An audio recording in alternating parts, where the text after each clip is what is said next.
how they treat with a number of our major state enterprises and so on.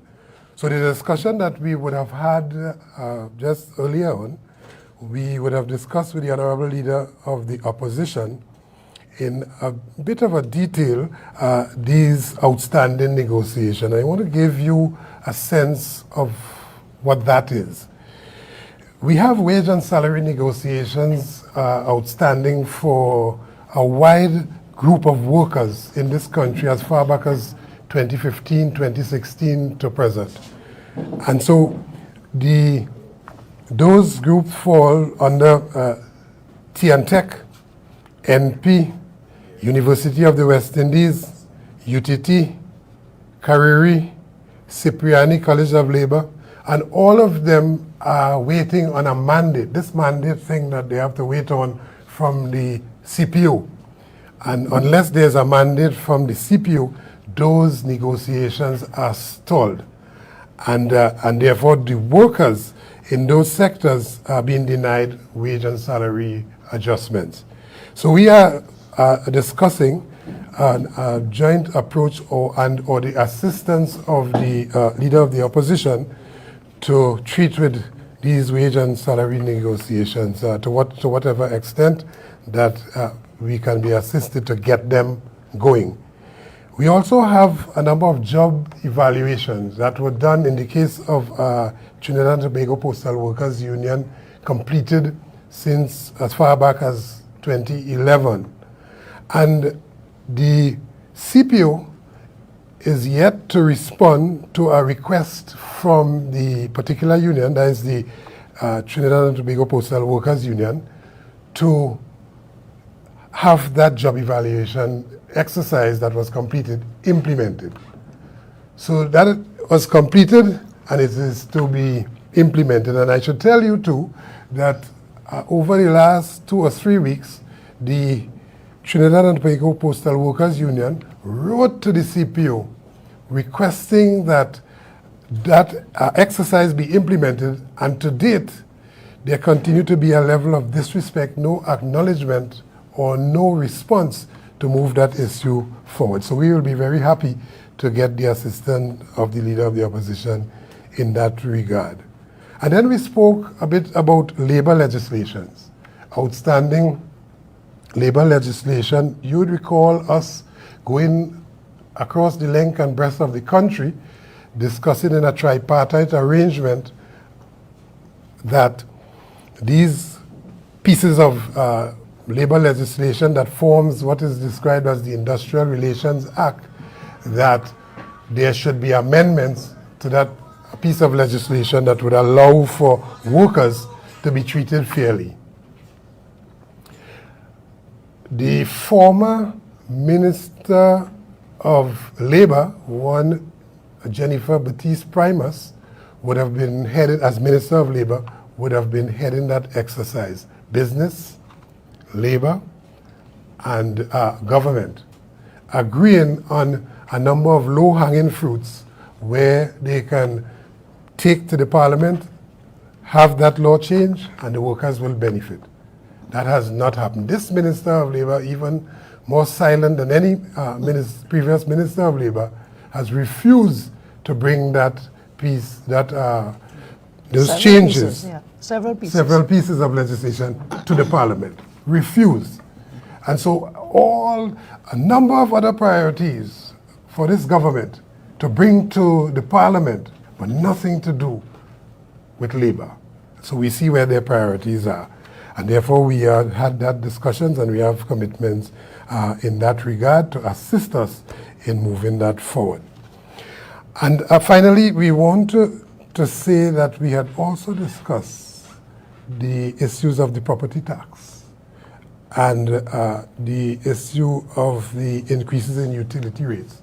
At this time in our country, the population is already overburdened with the high cost of living, with crime and all the other daily problems. People just trying to make ends meet and could hardly do that under this government. And therefore, the issue of in putting additional burden on the population with the property tax Our position is that there should be no implementation of property tax at this time, and we share a common position in that regard, and we were happy that to support each other by protecting, shielding the population against that onslaught.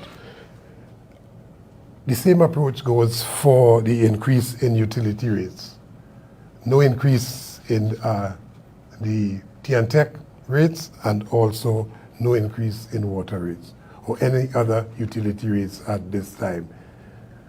And we just wanted to let you, members of the media, know that those form part of the discussions that we had. Can raise the issue of the refinery as well. Well, we had to have discussions on the issue of the refinery. It's no secret that refinery is down in 8 years, going in 9 years now, and we are going to have discussions with respect to our position on the issue of that Point-à-Pierre refinery, which refinery, having been shut down for all of these years, has impacted the lives, whether people know it or not. It has impacted adversely the lives of every citizen in this country, and those who can least afford, it has impacted their lives adversely even more. 6 times the increase, the price of gasoline on this population, and no doubt they will come with an increase again. And therefore we are saying we have a position on that, but we have to have some discussions on that, and we will inform you as to what are the outcomes of those discussions. Okay. Thank you, President General, and members here. We welcome the delegation to have discussions. We are the loyal opposition of the Republic of Trinidad and Tobago, and we welcome labor as we welcome any other sector for discussion. So we really welcome your initiatives here today and the concerns that you've raised, and we share many of those concerns. And indeed, we are happy that we can work together in certain ways to make the quality of life a little better for the citizens of Trinidad and Tobago. On the issue of the labor legislation, I told President General, yes, you are pushing an open door. We are parliamentarians, so we will look to the various mechanisms in the parliament. We have several tools and vehicles to use in the parliament, bringing private bills, private motions, bringing matters on the adjournment, whether it be in the Senate, Senator Mark there, Senator John, and for us in the House. So we can use the parliamentary tools to further the labor agenda. President and his team have agreed to share with us the contents and details of several pieces of legislation, including the Companies Act, the Industrial Relations Act, the Trade Unions Act, Severance and Benefits Act, which is of major concern based on our discussion to you all, and several other pieces. We will review them, and we'll see how best we can use our parliamentary footing and, of course, our public footing. I mean, you represent thousands of workers, we represent thousands of citizens, and together we can make 2 hands clap and make something happen. So we give you that assurance. We'll pick it up, the legislative aspects, definitely in the parliament. President General mentioned some other areas where there are breaches of the ILO. Senator Mark reminded us of the committee of experts, and yes. President shared with us that they intend to pick up several areas where we are in breach of the ILO codes. We look forward to getting your details on that.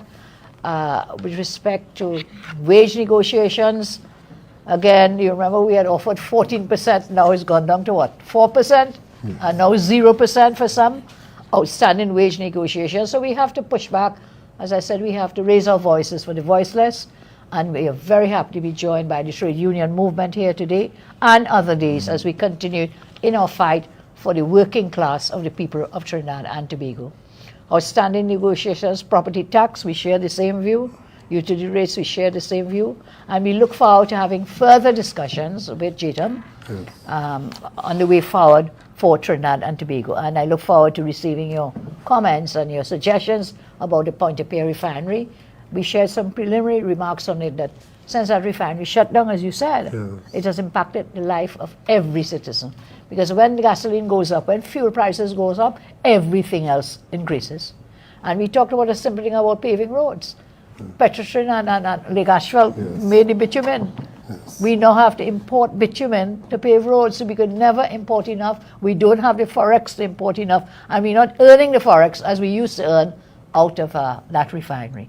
So, President General, I thank you again, and we look forward for further discussions, and we are now open to any questions you all may wish to ask.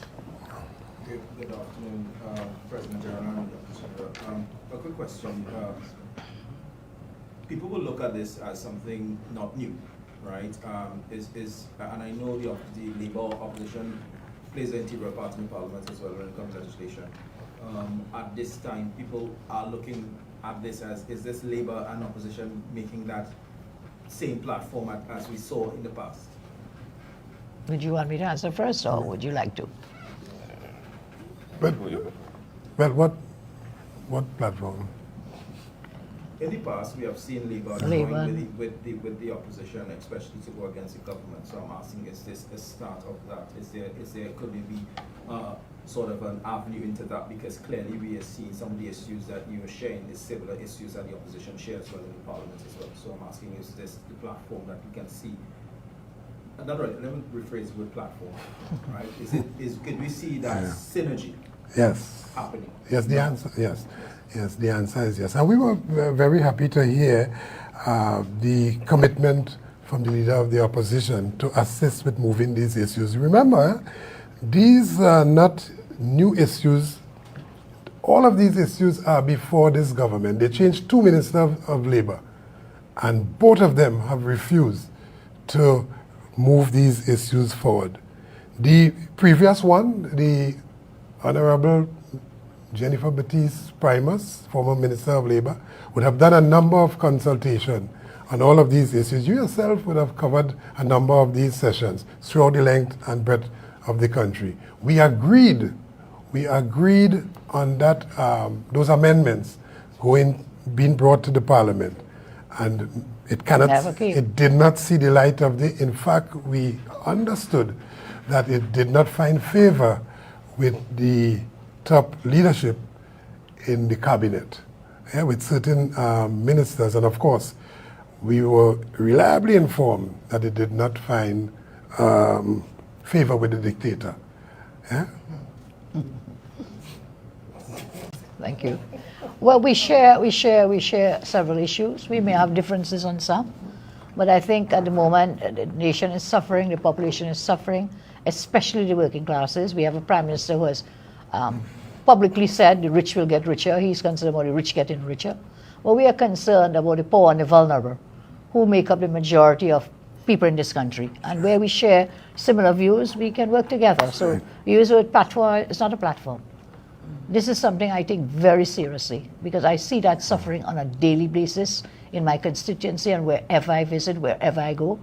And therefore, we will do anything we can, legally possible, humanely possible, and morally possible, to make sure that we improve the quality of life of the people of this country. And I think that's why we are together. You're probably saying, is it a second time around? Yes.